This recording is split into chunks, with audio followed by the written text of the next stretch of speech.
we're going to catch up with some Game of Thrones alumni. Several Game of Thrones actors, the more minor actors actually, have been recently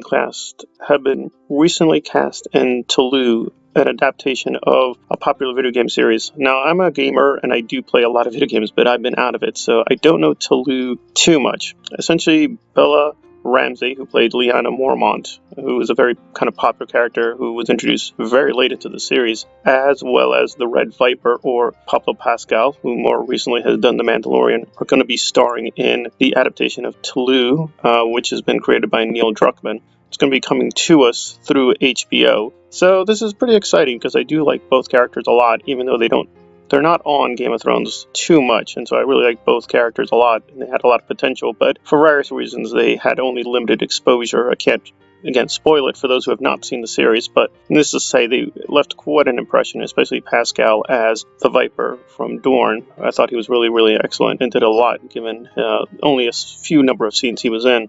But I want to be careful not to just be shilling for Druckmann, because there was a huge controversy with TLOU last year when it premiered. This was the sequel, not the first one. Again, I had not really been a TLOU fan, so I was sort of stayed away from the whole thing because I just wasn't even aware it came out. But some people who covered it apparently just used some copyrighted images. Again, there's a lot of controversies whether they did, whether they didn't, but in any case, a lot of their channels got copyright strikes based off this, and Druckmann himself was not directly involved. This was actually a third party, but most gamers assume that Druckmann did in fact authorize a lot of these copyright strikes, which is really deadly for these YouTube channels. So I don't want to appear like I'm shilling for Druckmann, who is Jewish and faced in some cases, some kind of anti-Semitic backlash for this. He's also kind of allies with Anita Sarkeesian, who's a feminist critic, and Anita has a kind of very tangled past with Joss Whedon. So take it however you like. Either you can just, appreciate that some good alumni from the Game of Thrones series are going to be in some interesting roles in the near future,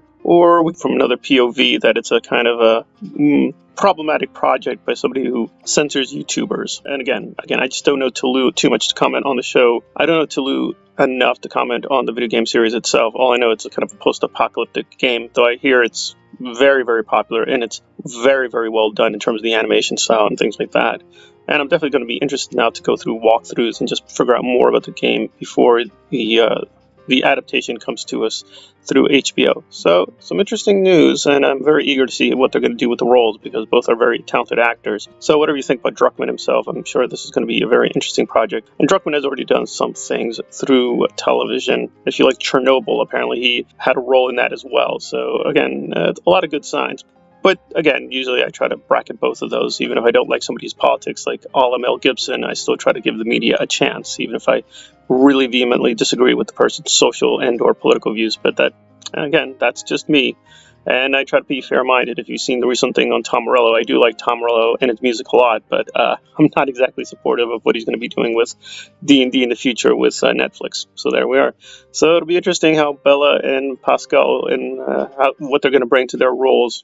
Especially Bella, I'm really going to be interested in, because, again, she really did an amazing job with Lyanna. And unfortunately, I don't think they ended her story too well. With Pascal, I think it was fairly appropriate how they ended the role. I mean, it is faithful. I'll just say, if you read the books, they mostly keep the character cohesive and consistent with what we see in the books. And I think they could have, at that point, they could have stretched out his appearance a little bit longer, because, again, they don't follow the books strictly. So there we are. All right, this has been Game of Thrones Analyzed on some new casting news with Game of Thrones alumni. I guess a bit of final news is Gwendolyn Christie also has been cast, and it's a future project with Neil Gaiman. So look out for that as well. I'll do something on that and some other people as well. And Peter Dinklage is in a movie with Rosamund Pike. All right, some interesting news on Game of Thrones alumni. If you like the content, please hit the like button and or subscribe. Please comment below. Thanks again.